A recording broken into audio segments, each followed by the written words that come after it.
오늘은 멀리 돌아가라 하실 때 시리즈 네 번째 말씀으로 모든 것이 멈춰설 때라는 제목의 말씀을 함께 나누고자 합니다. 이 제목처럼 우리는 지금 유례 없이 온 세상이 멈춰선 시간을 경험하고 있습니다. 코로나가 처음 시작될 때에는 몇 달쯤 지나면 우리가 벗어날 수 있지 않을까 그런 기대들을 했던 것 같아요. 그러나 지금 1년 반이 지나도록 언제 이것이 종식되어질지 예측할 수 없는 어려운 시기를 우리는 지나가고 있죠. 학생들도 제대로 공부한 적이 언제인지 잘 모르겠어요. 저희 자녀들 보니까 온라인으로 하긴 하는데 정말 공부하는 게 어렵더라고요. 일터도 그렇고 우리가 살아가는 모든 현장이 멈춰 있는 것 같습니다. 심지어는 교회도 그래요. 교회도 우리가 오랜만에 오늘 함께 모여서 예배드리는데 이 예배드리기가 얼마나 어려운지요. 그리고 주변의 눈치도 많이 보이고 그러면서 모든 사람들의 마음의 상태가 어떤가 굉장히 위축되어 있고 염려가 많고 두려운 것이 지금 이 시대의 사람들의 마음의 상태가 아닐까 그런 생각을 해봅니다. 이 혼란스러운 시대 속에서 우리는 어떻게 살아가야 할까요? 근데 오늘 말씀을 보시면 지금과 같이 똑같이 2년여의 시간을 완전히 멈춰섰던 이스라엘의 역사가 있어요.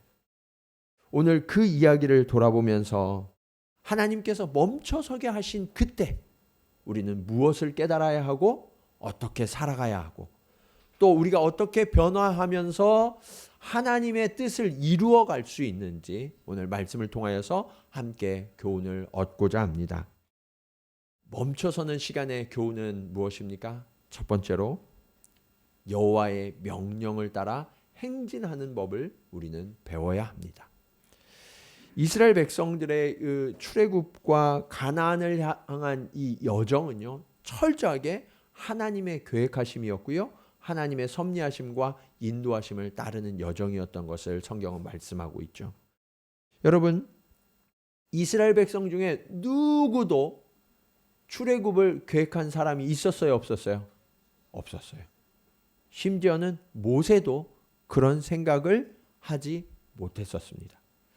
그래서인지 이스라엘 백성들이 광야 여정을 지나가다가 힘들고 어렵고 무슨 문제가 생기기만 하면 모세에게 달려와서 우리가 언제 애굽을 떠나고 싶다고 했냐고. 그런데 왜 우리를 이곳까지 끌고 와서 우리를 고생시키고 이 광야에서 죽게 하느냐라고 원망하고 불평했던 이스라엘의 목소리가 출애굽 여정 내내 지속되고 있지 않습니까? 심지어는 이렇게 불평한 적도 있어요. 출애굽기 16장 3절 말씀입니다. 우리 같이 한번 읽을까요? 자, 시작.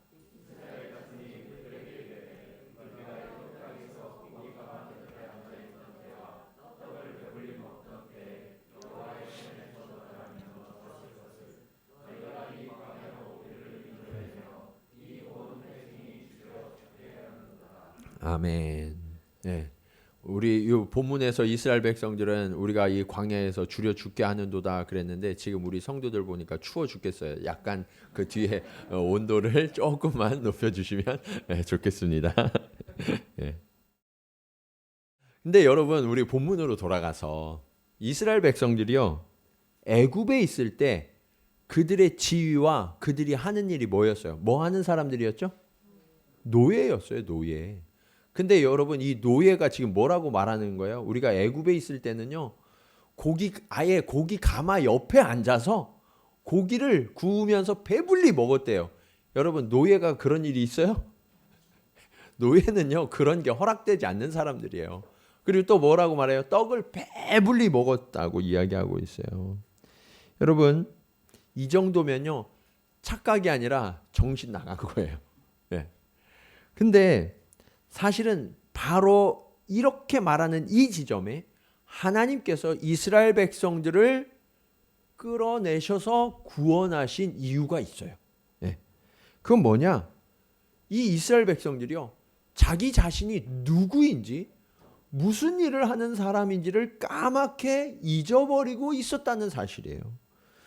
그들이 누구입니까? 그들은 아브라함과 이삭과 야곱의 자손이잖아요. 그리고 그들에게 하나님이 어떤 약속을 주셨어요? 젖과 꿀이 흐르는 가나안 땅으로 그들을 돌아오게 할 것이다 라는 위대한 약속을 그들에게 부어주셨잖아요. 그런데 이스라엘 백성들이 지금 상태가 어때요? 노예로 살 때가 더 좋았어. 애굽에서 살 때가 더 행복했던 것 같아. 더 배불렀던 것 같아. 그렇게 고백하고 있지 않습니까? 여러분, 이것을 뭐라고 하냐면 세상에 속한 노예근성이라고 그래요. 뭐라고 한다고요? 노예근성. 노예근성에 완전히 사로잡혀 있는 거죠. 그런데 그들만 그랬냐? 우리도 그래요.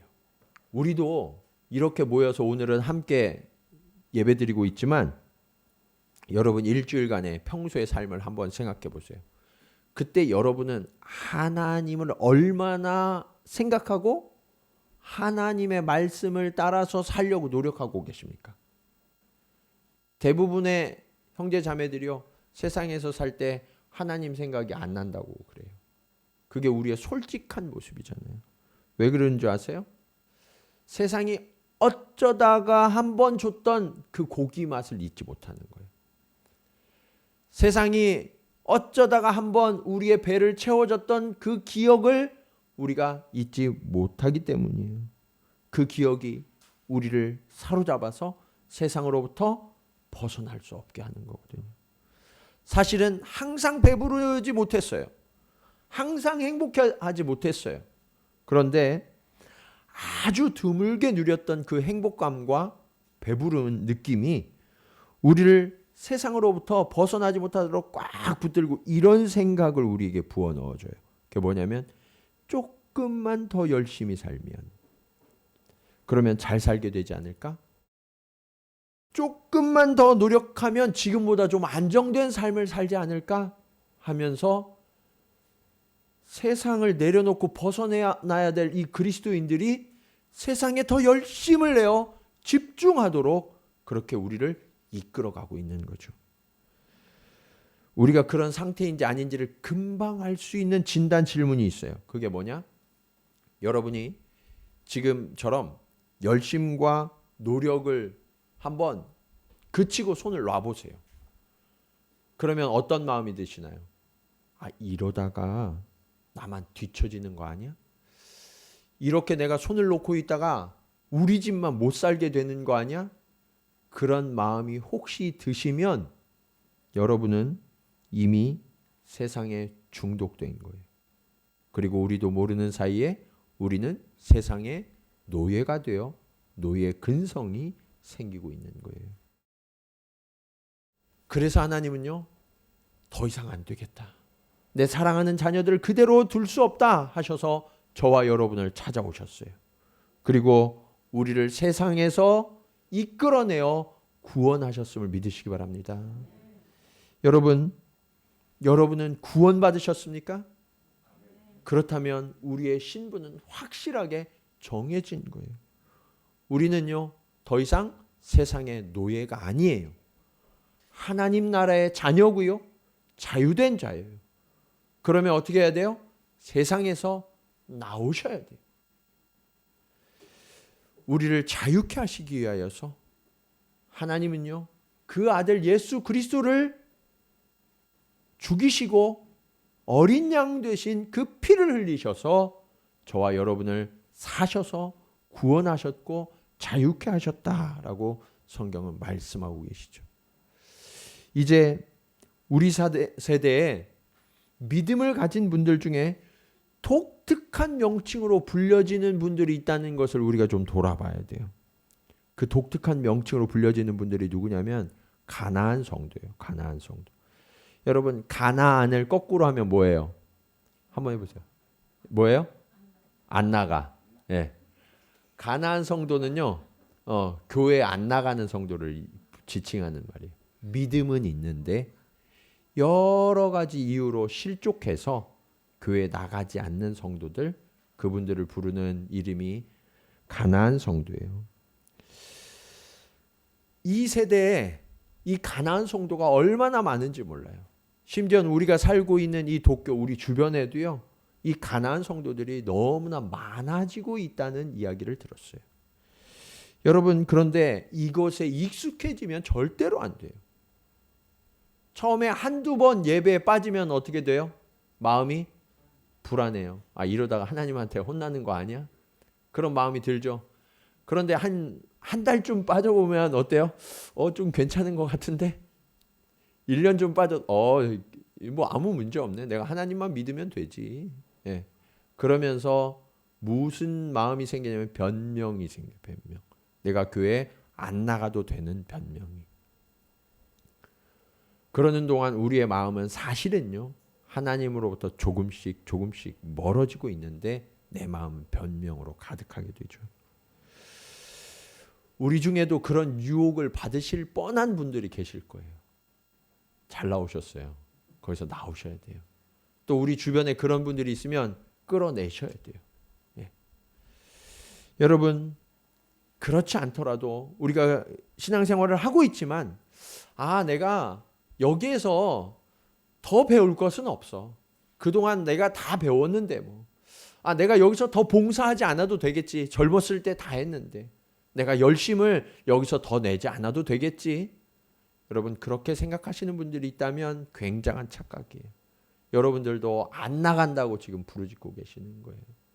여러분 성경은 뭐라고 말씀하시냐면 그리스도의 장성한 분량에 이르기까지 성도는 자라가야 되는 존재다라고 말씀하고 있어요. 그렇기 때문에 우리는 결코 멈춰서는 안 돼요. 우리는 끊임없이 여호와의 명령을 따라 행진해야 되는 존재임을 기억하시기 바랍니다.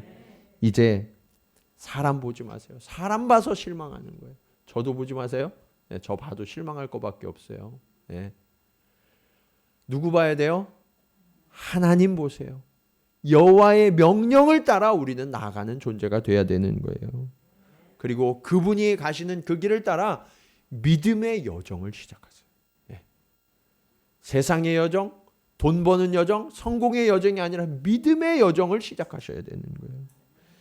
이제 그 믿음으로 우리가 떨치고 일어나면 그 주님이 보이기 시작해요. 그 주님이 걸어가시는 길을 힘차게 따라 출발하는 저와 여러분 모두가 되시기를 주님의 이름으로 간절히 축원합니다. 자, 이렇게 출발한 사람들에게요, 주님이 뜻밖의 명령을 지금 하고 계세요. 오늘 본문의 사건인데요, 오늘 말씀의 두 번째 교훈입니다. 주님을 따라 출발한 자들은요, 여호와의 명령을 따라 멈출 줄도 알아야 돼요. 네. 여러분 하나님의 초청을 받고 출발했잖아요. 그런데 하나님이 그들에게 무슨 일을 요구하셨냐? 내 명령을 따라 멈춰라 라는 거예요. 16절 17절 말씀 우리 한번 같이 읽도록 하겠습니다. 자, 16절 17절 말씀. 자, 시작.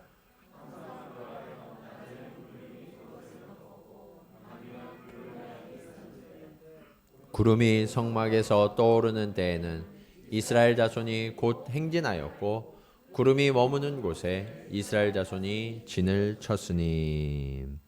여러분 이스라엘이요, 하나님이 움직이심을 보고 따라서 행진했던 것처럼 하나님이 멈추시는 것을 보고 그곳에 머물러 진을 쳤다라고 말씀하고 있죠.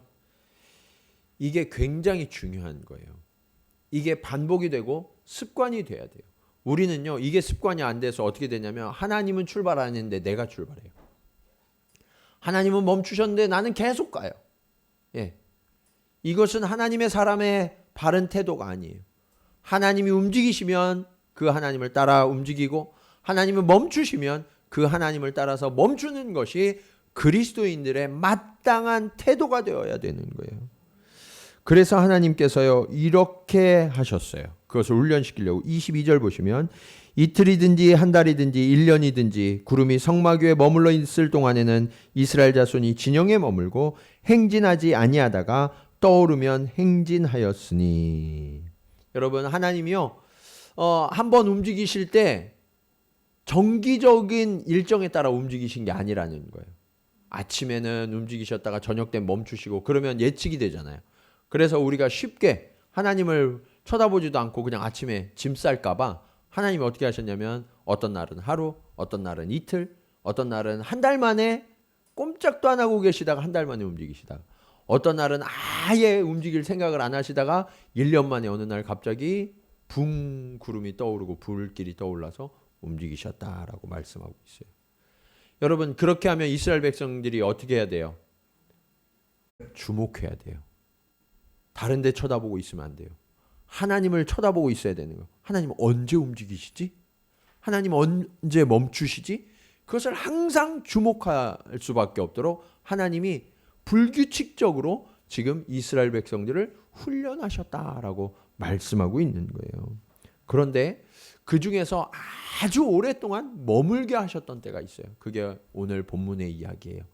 2년 동안 시내산에 멈추게 하셨거든요. 이 2년여의 시간을 머물게 하면서 어떤 사람들은요, 지금 빨리 가나안 땅으로 가고 싶은데 왜 여기에서 이렇게 오랫동안 멈춰 있는 거야? 도대체 언제 출발하는 거야? 하면서 불평하고 원망하는 사람들이 있었을까요? 없었을까요? 있었겠죠.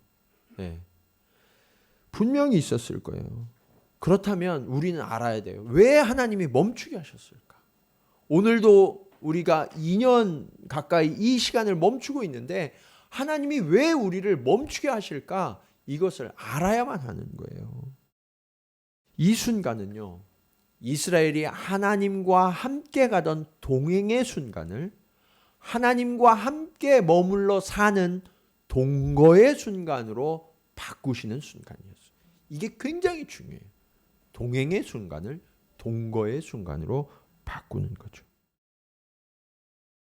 그러면 어떤 분들은 이렇게 항변하시는 분들이 계실지 모르겠어요. 아니, 하나님 전능하시다면서요. 그 전능하신 하나님께서 이스라엘을 확 들어서 가나안 땅으로 딱 머물게 하시고 거기에서 함께 살면서 행복하게 해주시면 더 좋은 거 아닌가요? 왜 중간 과정이 필요하고 왜 이스라엘 백성들이 이 광야를 지나면서 이렇게 힘든 시간을 지나게 하시는 걸까요? 근데요, 여러분, 그것은요, 이스라엘 백성들의 모습을 볼 때 답이 있어요. 하나님께서 이스라엘 백성들을 구원해 내시면서 뭐라고 말씀하셨냐면 너희는 나를 예배하는 거룩한 제사장 나라가 되게 할 거야 라고 말씀하셨거든요. 근데 지금 이스라엘 백성들의 모습을 한번 보세요. 그들이 지금 가나안 땅에 딱 들어가서 먹고 살만하면 하나님을 온전히 예배하는, 그리고 세상 가운데 하나님의 영광을 나타내는 그런 거룩한 제사장 나라가 되기에 합당한 수준이 됐어요, 안 됐어요? 안 됐어요. 절대로 그렇게 보이지 않아요. 여전히 세상과 환경과 사람을 주목하고 있어요. 조금만 힘들면 어떻게 해요? 불평하고 원망이 가득해요. 잘 되면요, 내가 잘해서 잘 된 거지 하면서 감사가 없어요. 여러분, 그랬기 때문에 이스라엘 백성들은요, 아직 가나안에 들어갈 준비가 안 된 거예요. 하나님이요, 이스라엘 백성들을 위한 특별한 훈련장을 준비하셨는데 거기가 바로 광야였던 거예요. 광야는요, 볼 게 있어요, 없어요? 볼 게 아무것도 없어요. 모래밖에 없으니까. 그것도 하루만 신기하지 맨날 봐봐요, 모래만. 볼 게 없어요. 예. 광야에서 할 일이 있어요, 없어요? 없어요. 예, 뭐 농사가 돼야지 뭐 하죠. 예, 목축이 돼야지 뭘 하죠. 전적으로 하나님만 바라보고 하나님의 의지에서 살아가는 땅이 광야예요. 그래서 여러분, 우리가 멈춰 있는 이 고난의 시간 광야는요, 오히려 하나님의 은혜로 살아가는 법을 배우는 은혜의 시간, 축복의 장소임을 믿으시기 바랍니다. 이걸 아셔야 돼요. 하나님 왜 내게 이 광야를 허락하십니까? 여러분, 이게 진짜 축복이에요. 예. 그것을 우리가 쉽게 알 수 있는, 확인할 수 있는 방법이 있어요. 대부분의 여러분들이 집중해서 일하실 때는 형제들은 참 멋있고 자매들은 참 아름다우세요. 그 진짜 집중해서 일하는 모습만큼 아름다운 모습이 없죠. 자, 그런데 그냥 집에서 아무것도 하지 않고 늘어져 있는 여러분의 모습은 어때요? 여전히 아름답고 여전히 멋지신가요? 네? 그렇지 않은 것 같아요. 교회에서도 마찬가지죠. 여러분들이 신앙생활을 하시고 사역을 하시고 봉사를 하실 때는 너무 귀하고 아름다운 모습이에요. 그때는 하나님과 함께하는 시간처럼 보여요, 정말. 근데 집에 가시면 어때요? 그때는 우리가 그러는 것 같아요. 하나님도 이제 좀 쉬세요. 그렇게 하고 내 편한 대로, 내 원하는 대로 그냥 욕망을 따라 나 자신을 내어주고 있지 않습니까? 그렇다면 여러분, 그렇게 열심히 일하는 교회, 직장에서의 여러분의 모습, 아니면 좀 편안한 상태의 집에서의 여러분의 모습 중 진짜는 어떤 거예요? 어떤 게 여러분의 진짜 모습이에요? 둘 다라고 말하고 싶죠? 네. 일정 시간 함께하는 사람들의 눈을 속일 수는 있어요. 근데 항상 함께하는 그 가족들의 눈을 속일 수는 없어요. 거기서는 우리의 진면목이 드러나게 되죠. 그래서 하나님은 함께 일하는 동행에서 함께 거하는 동거의 순간으로 지금 바꾸고 계시는 거예요.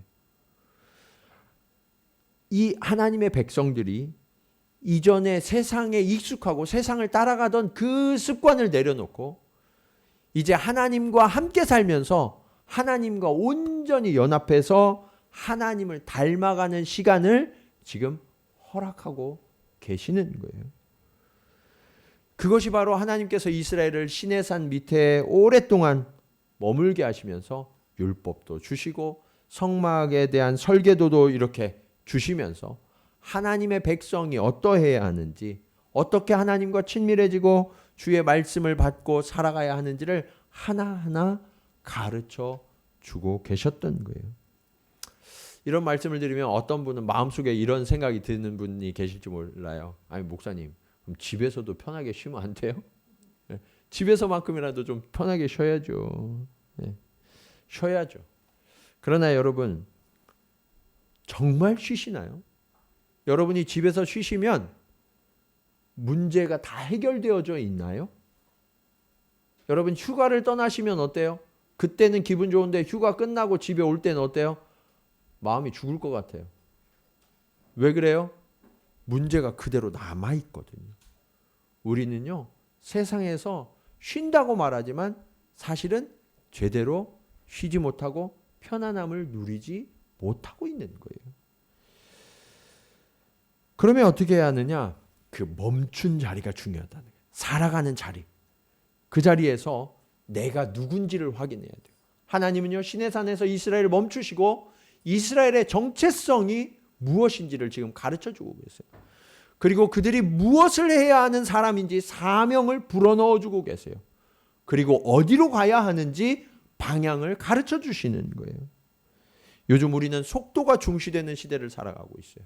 그러다 보니까 그냥 빨리 가는 것만이 중요한 것처럼 그렇게 인식되어지고 있죠.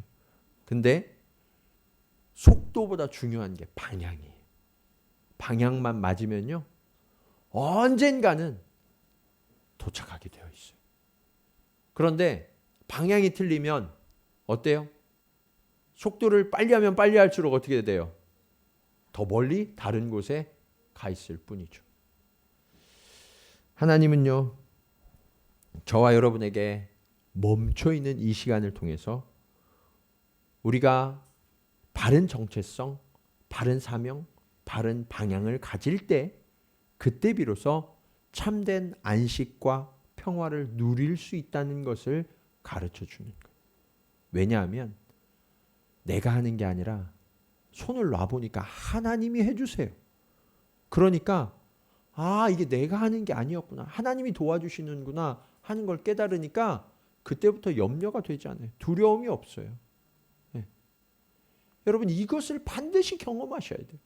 그리스도인들이 이것을 경험하지 못하면요, 세상의 노예 상태에서 벗어날 수가 없어요. 여러분, 여러분의 자녀들이요, 여러분을 보시고 이렇게 말하는 거예요. 엄마 아빠, 내가 보니까 엄마 아빠 능력이 없는 것 같아. 내가 오늘부터 나가서 돈 벌어올게.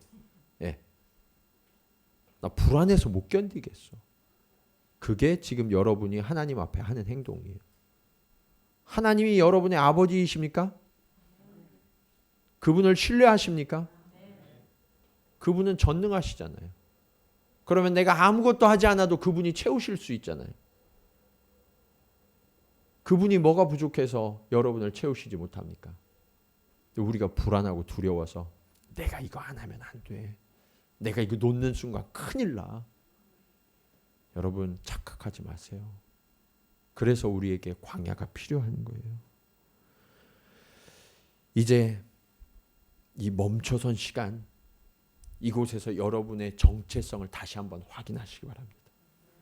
그리고 나의 사명을 분명히 하시기 바랍니다. 내가 어디로 가야 하는지 그 방향을 분명히 하셔야 돼요. 그로 말미암아서 하나님과 함께 약속의 땅을 향하여 걸어가는 저와 여러분 되기를 간절히 축원합니다. 자, 그런데 여기에서 주님이 주신 아주 중요한 교훈이 한 가지 있어요. 그게 오늘 말씀의 마지막 교훈이에요.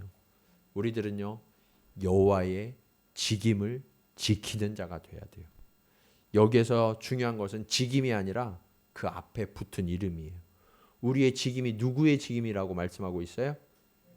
여호와의 직임이라는 거예요. 우리 중에는 믿음의 여정을 출발하고 교회 다니면서도 세상의 원리 그대로 신앙생활하는 분들이 참 많아요. 저는 이게 오늘날 현대 교회인들의 불행이라고 생각해요.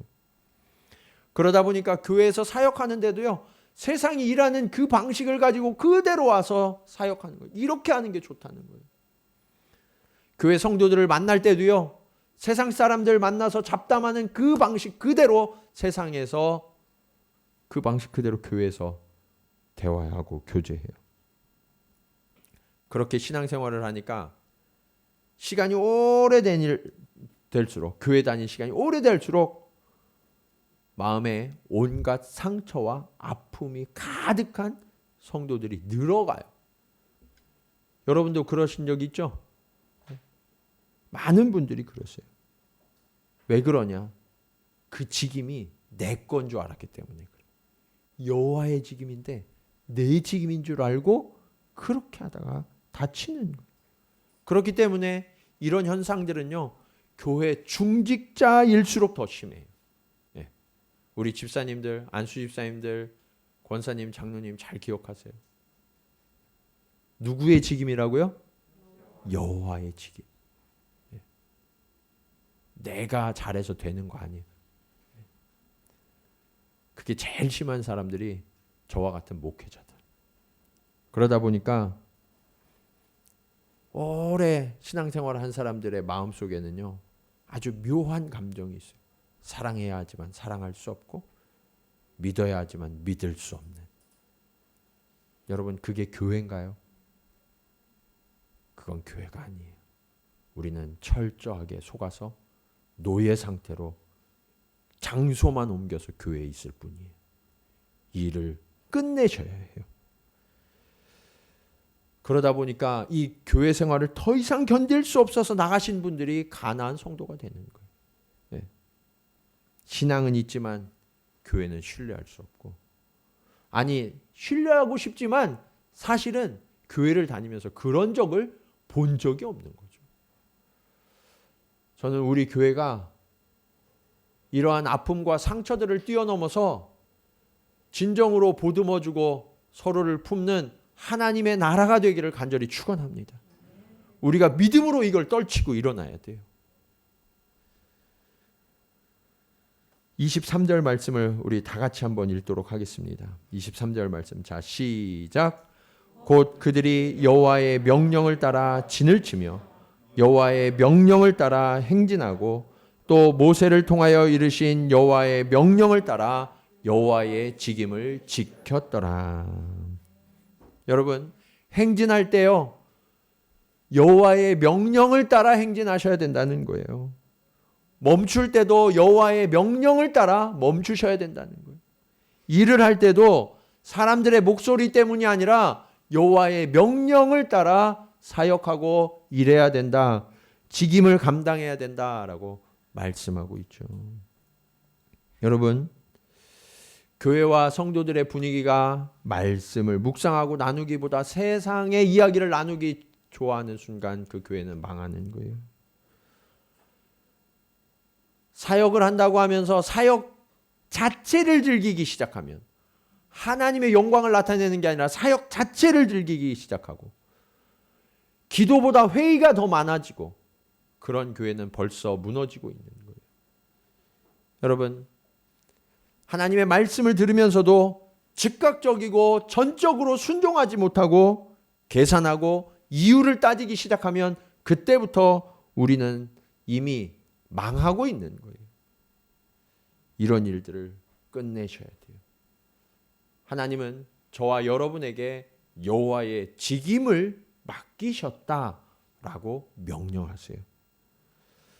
어떤 사역을 하시든, 교회에서 직분만이 아니라 어떤 일을 하시든 그것이 하나님께서 여러분에게 주신 일이라는 사실을 기억하셔야 돼요. 여러분의 직분, 그 직임의 이름이 무엇입니까? 집사, 권사, 장로 이런 거 중요한 거 아니에요. 교회에서 가장 중요한 이름은 성도예요. 거룩한 무리. 그 성도가 세상 가운데 나가서 세상을 변화시켜야죠. 그래서 여러분, 아빠라는 이름, 엄마라는 이름을 함부로 생각하지 마세요. 남편이라는 이름, 아내라는 이름을 함부로 이어졌다 붙였다 하는 그런 이름으로 생각하시면 안 돼요. 여호와의 직임이에요. 과장님, 부장님, 이사님, 사장님, 그것이 여호와의 직임임을 믿으시기 바랍니다. 우리는 그곳에서 하나님의 영광을 나타내야 돼요. 그러면 우리가 조금 부족해도 괜찮아요. 내 힘으로 하는 게 아니에요. 여호와의 직임이잖아요. 잘 하시려고 애쓰는 거 좋아요. 그렇지만 그게 과해서 은혜를 깨트릴 정도가 되면 심각한 거예요. 다른 사람들에게 상처 주고 지적하고 판단하고 그런 일을 하시면 안 돼요. 오늘 마침 이 설교하라고 자막이 막 그랬나 봐요. 하나님은 참 섬세하게 현장을 만들어 가셔요. 여러분의 마음 가운데 혹시 불편함이 있으셨나요? 여러분, 이거 준비하느라고 얼마나 많은 분들이 밤새서 노력하는지 아세요? 이거 하나하나 이렇게 핸들링하는 게 쉬운 게 아니에요. 내가 좀 도울 일이 없을까? 그런 일이 있을 때. 그래서 조금 더 잘 되게 도와드려야 되겠다. 그렇지만 생색내지 않고 겸손하게, 상대방이 상처 입지 않게. 저는요, 우리 교회가 한두 분에 의해서 움직이는 교회가 되는 거를 극도로 싫어하는 목사예요. 그래서 봉사를 아침부터 저녁 때까지 늘 하시는 분들이 계시면 마음이 너무 안타깝고 또 한편으로 너무 불편해요. 모든 분들이 나눠서 좀 섬겨주세요. 작은 일이라도 괜찮아요. 그렇게 나눠서 섬겨주셔야 돼요. 연합하면서 섬기면요 즐거워요. 여러분, 밥을 혼자 먹는 게 맛있어요? 함께 먹는 게 맛있어요? 함께 먹는 거 훨씬 맛있잖아요. 봉사도 마찬가지. 혼자 하면 힘들어요. 한 달쯤 하고 두 달쯤 하면 입이 나와요, 이만큼. 그럴 수밖에 없어요. 함께 해야 돼요. 함께 하면서 우리는 하나님의 은혜를 누려요. 그 연합의 기쁨을 누려요. 그러면 봉사가 힘들지 않아요. 저는요, 우리 성도들이 주일날 교회에서 하루 종일 일하다가 집에 가는 거 그거 극도로 싫어하는 목사예요. 그러지 마세요. 나눠서 하셔야 돼요. 그렇게 하면 집에 가면 당연히 지치죠. 월요일 날부터 세상에서 진짜 사역을 해야 되는데 그거 할 수 없잖아요. 지쳐서. 월요일 날 회사 갔는데 꾸벅꾸벅 졸고 있어. 옆에 동료가 왜 그래? 나 어제 교회에서 봉사하느라. 그런 얘기 하지 마세요. 이거 하나님의 영광을 가리는 일이에요. 그냥 쉬세요. 여러분, 교회는 어떤 곳이 돼야 되냐면 교회는 주유소와 같은 곳이 돼야 돼요. 내가 충전하는 곳. 뭘로 충전하냐? 하나님의 말씀, 하나님의 능력으로 채워줘야 돼요. 함께 동역하면서 그 기쁨, 하나님의 나라를 볼 때 우리는 훨씬 더 충전이 돼요. 예. 그래서 하나님의 능력으로 일하는 법을 배워야 세상 가운데 가서 세상의 방식과 다르게 일하죠. 예. 교회에서 다르게 일해야 돼요.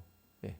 그것을 배우셔야 세상에서 여러분이 일하시는 모습을 보고 우리 김 부장님, 우리 김 사장님을 보니까 뭔가 달라. 우리가 일하는 방식과 달라. 은혜가 있어.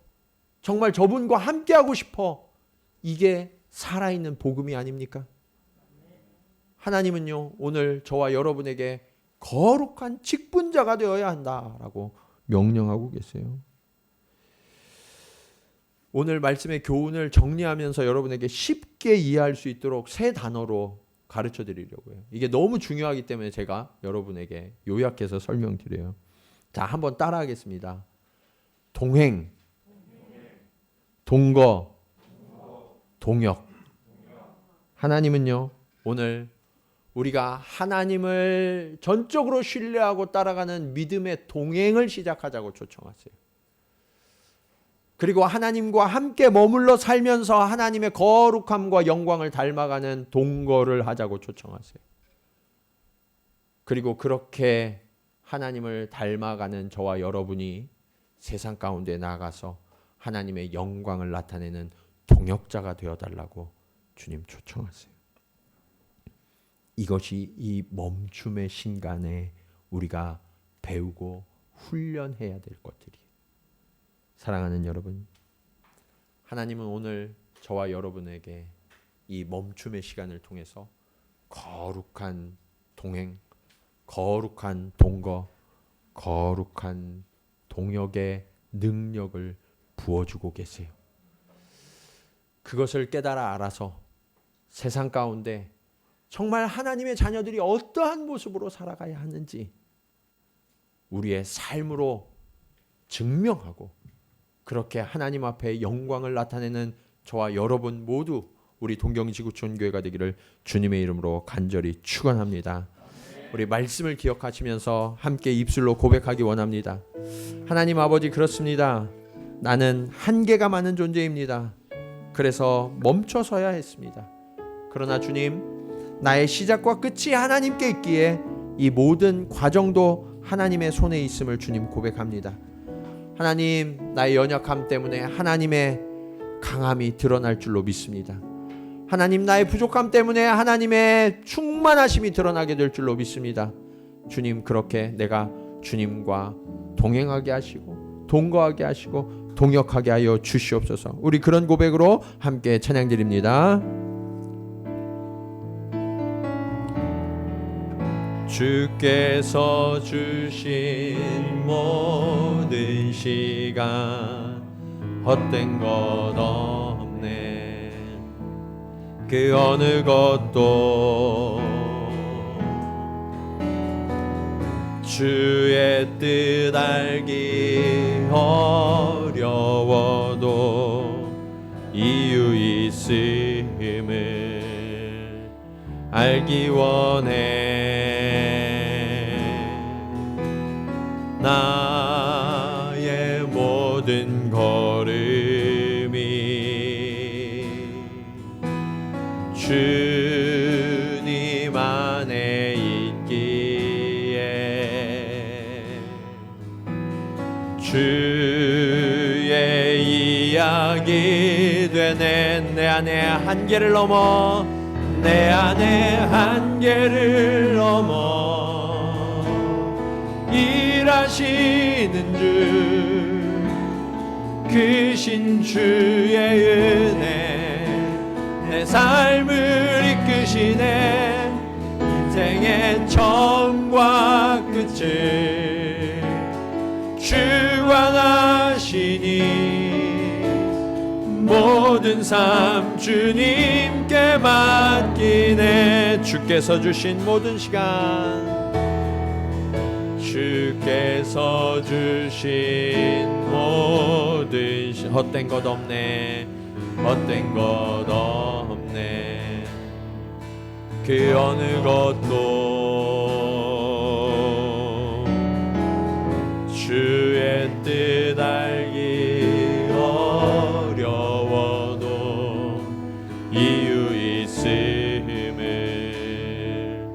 알기 원해. 나의 모든 걸음이 주님 안에 있기에 주의 이야기 되네. 내 안에 한계를 넘어 일하시는 주 크신 주의 은혜 내 삶을 이끄시네. 인생의 처음과 끝을 주관하시니 모든 삶 주님께 맡기네. 내 안에 한계를 넘어 내 안에 한계를 넘어 일하시는 주 크신 주의 은혜 내 삶을 이끄시네. 인생의 처음과 끝을 주관하시니 모든 삶 주님께 맡기네. 그렇습니다. 우리는 우리의 모든 삶을 주관하시는 그 주님 앞에 내 삶을 맡기는 존재가 되어야 합니다. 주님, 주의 명령을 따라 행진하게 하여 주시고 주의 명령을 따라 멈추게 하시고 주의 명령을 따라 일하게 하여 주시옵소서.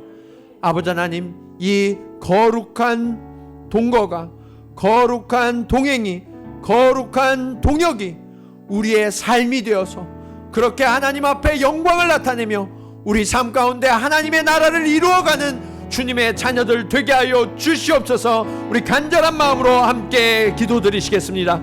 할렐루야. 아버지 하나님, 은혜를 감사합니다. 아버지 하나님, 오늘 우리가 세상의 노예 근성에 빠져서 아버지 하나님, 우리가 이것을 잃어버리면 죽을 것 같다고, 아버지 하나님, 차라리 돌아가는 것이 나을 것 같다고 아버지 하나님 그렇게 고백하면서 과거에 빠져있던 아버지 하나님 그러한 어리석은 자들을 주님 돌이켜 깨닫게 하시니 감사합니다. 주님, 이 멈춰선 시간 속에서 아버지 하나님, 이제는 나의 뜻과 나의 의지대로 움직이는 것이 아니라 여호와의 명령을 따라 행진하는 법을 배우게 하여 주시옵소서. 아버지 하나님, 내가 멈춰서기를 두려워했던 이러한 모습 속에서 이제는 여호와의 명령을 따라 멈춰서서 함께 동거하며 하나님이 공급자가 되어주시고 주관자가 되어주심을 온전히 고백하는 주님의 자녀들이 되게 하여 주시옵소서. 아버지 하나님, 내게 여호와의 거룩한 직임을 맡겨주셨는데 아버지 하나님, 내가 불평하고 원망하면서 이 직임을 감당하지 못했던 죄인임을 주님 고백합니다. 나에게 맡겨주신 이 직분, 아버지 하나님, 남편의 직분, 아내의 직분, 아빠의 직분, 엄마의 직분, 세상의 일터에서 받은 이 직임들, 교회의 직분을 아버지 하나님 정말 충성되게 감당할 수 있도록 주님 인도하여 주시옵소서. 하나님이 내게 주신 그 거룩하고 놀라운 은혜들, 아버지 하나님, 그 은혜의 방식이 내 삶의 방식이 되어서 세상 가운데 그렇게 열매를 맺으며 하나님의 영광을 나타내는 주님의 자녀들이 되기를 구하오니 주님, 그렇게 하나님의 일하시는 방식을 내가 목격하며 내가 훈련하고 내가 따라가서 아버지 하나님 그렇게 세상 가운데 삶으로 여호와의 영광을 나타내며 아버지 하나님의 살아계심과 전능하심을 나타내는 주님의 복된 자녀들 되게 하여 주시옵소서. 아버지 하나님, 그렇습니다. 우리는 알지 못하던 사이에 세상의 노예가 되어 있었습니다. 이것을 놓치면 안 된다고, 이번 기회를 놓치면 나는 망할 수밖에 없다고, 그리고 이전의 것이 더 나았다고, 돌아가고 싶다고, 코로나 이전이 나에게 행복을 주었었다고, 그때가 빨리 회복됐으면 좋겠다고, 주님, 그렇게 부르짖는 어리석은 우리들을 용서하여 주시옵소서. 그리고 주님, 이제 내가 주인 되어서 내 맘대로 살아가는 이 삶을 그치게 하시고 하나님이 나의 주인 되심을 온전히 고백하여서 여호와의 명령을 따라 통행하고 여호와의 명령을 따라 동거하며 여호와의 명령을 따라 거룩한 직임을 감당하는 주님의 복된 자녀가 되게 하시고 우리의 변화를 통하여 우리의 가정이 변화되어지고 우리의 일터가 변화되어지고 우리의 교회가 변화되어지고 우리의 사회와 국가와 세계가 변화되어지는 그러한 일이 시작될 수 있도록 주님 인도하여 주시옵소서.